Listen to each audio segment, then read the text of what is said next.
The last time I did talk about welding rods, I did talk about the 7018. And then I said, sometimes it isn't enough. And here we have a rod that fills that gap. When the 7018 isn't enough, and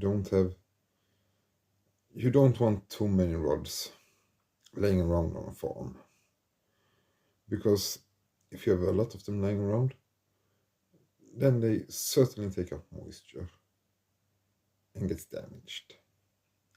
And you also don't want to buy too many rods, mainly because when you're a farmer or farmhand, you don't want to have too much stuff lying around that just costs money. So if you can make a lot of things with not too much stuff, then it's good. Here we have one very versatile rod.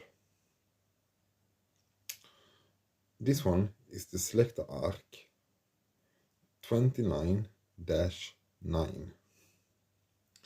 and it is a stainless rod, but it can be used on everything from spring steel to stainless.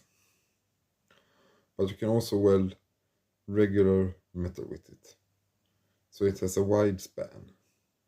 The only problem with this one, this kind of rod, is that it's very expensive compared to, let's say, the 7018, where a rod costs about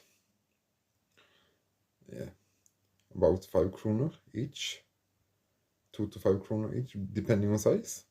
This one costs 10 kronor.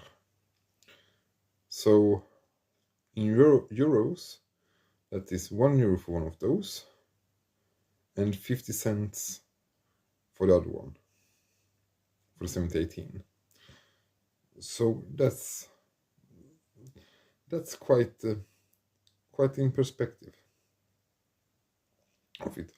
But these kind of rods, they are very much fun to weld with, and you can do a lot of stuff with this one also. And as I said before, when the 7018 doesn't do the job, then you can use this. It's very good when you have hardened steel, like front axles on tractors, or plow parts on old plows that you maybe can't get parts for anymore. Then you can use this to weld. But if you're welding plows with it, then you weld this first, and then you do the hard facing. And then you ask, what is hard facing? This one is quite hard in the metal, but there is rods that is even harder that uses hard facing. First you put down this to build up material, and then you put hard facing on that material, and that works good. Then you get out more acres with the plow. I have also been welding spring steel, like leaf springs, with this one, and it holds up quite good if you preheat a little first. Not too much, but a little, because when you preheat springs, they're losing their springiness, so to say. If you're unlucky, you are left with a spring that doesn't have any spring in it, and that's not good. For welding stainless feed troughs and that sort of stuff, I have also been using this one. But when it comes to stainless, which you should be wearing pure stainless steel, I think you're better off with a pure stainless rod. This one is stainless, but it doesn't have nearly the same characteristics as a pure stainless rod is, because this is really a more multi-purpose one. It's also quite good on wear parts as a buffer, as building up material. And it's also very common to use when you have a broken bolt and you want to weld on a piece of metal on that broken bolt or nut to get it out, because this is very strong. So if you weld, let's say, a bolt with it, the weld is stronger than the bolt. If it's the regular 8.8 harness, then this is harder than a bolt. I also weld some stud bolts with it for cylinder heads and that sort of stuff. When the bolt has been broken in the cylinder head, I've been welding on sometimes new bolts and then crank it out that way, or just been welding on bolts and use them as studs instead, because it has been so old machinery that you don't have the time. Maybe you have the time versus cost to do something. You sometimes have to do the fast way, or let's say it has been harvest. That's when you do all the crazy stuff, I say, just to get through the harvest. And I have been welding on studs on cylinder head sometimes with this, just to keep the manifold on place during the harvest, so I can get the harvest done and then repair it the correct way in the autumn. But as I said before, very versatile rod. Very versatile also if, as I said, with broken bolts, you can use it to weld on a bolt and spin that bolt out.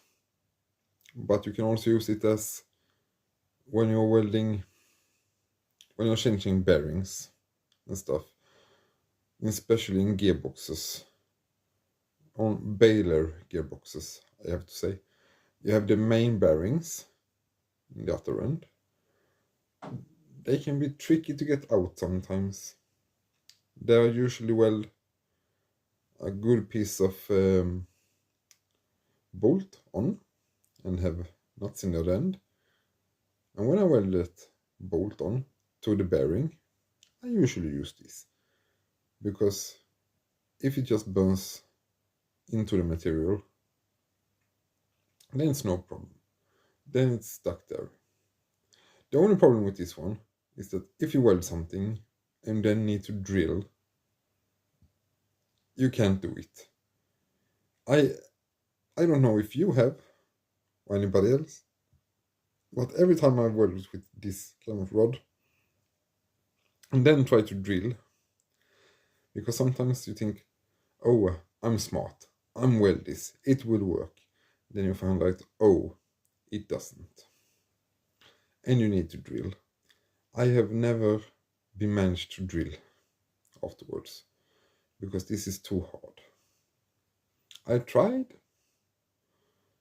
but I just damaged a lot of drill bits on it. But certainly it has a place in the welding box of a farm. And that is to be used where, like I said, front axles on tractors. That's one of those things. That is very hard steel. If you weld that with 7018, sometimes you can get away with it, but sometimes you don't. So when it comes to spindles and front axles, I've stopped using 7018 because I don't want to risk it break. And with this one, I know it's a lot harder than the axle. So therefore I weld front axles and spindles with this on tractors. Especially if they are front end loaders, because front end loaders really put stress on the front axle. And some older tractors, especially K's, when a K's front axle breaks, that one is made of very good quality steel. And when you weld those up, you should not be using anything less than this, I would say. Because you can use 7018. I've seen people doing it. I have been doing it myself sometimes also. But I always get better results with this. So I don't risk it anymore. I use this instead. But we almost have covered every part of this rod, I think. It's a good general repair rod to have if the steels that you're welding are high quality, high tension steel. Like for instance, I said, front axles is one of those things. Now, when I say front axles, then I mean the spindle part and the part where the kingpin goes on the front axle. That kind of part. When it comes to the housing of the front axle, let's say on Valtra, they are made of quite mild steel and can be welded with the 7018 and some preheat. If you're welding front axles on tractors, try to always preheat a little. It does a lot of difference. But on the Valtra, Fend, and Massey Ferguson, it's the steel in the housing has no problem being welding with 7018.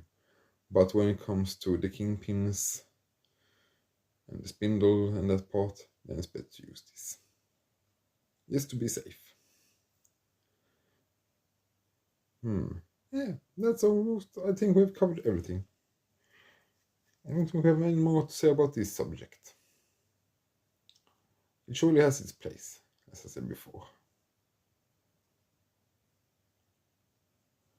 And most manufacturers of welding rods make one kind of this kind of rod is actually called by most manufacturers as general repair rod.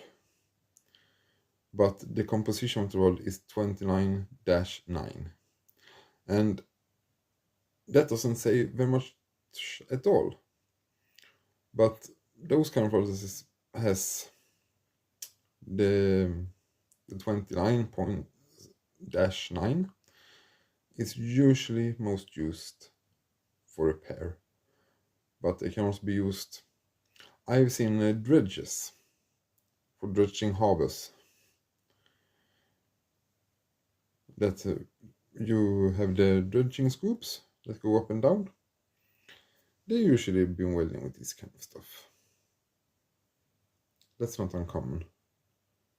Or some other rod, but the dredges I've seen have been patched up with this shit, and it works. So it has some characteristics that is good.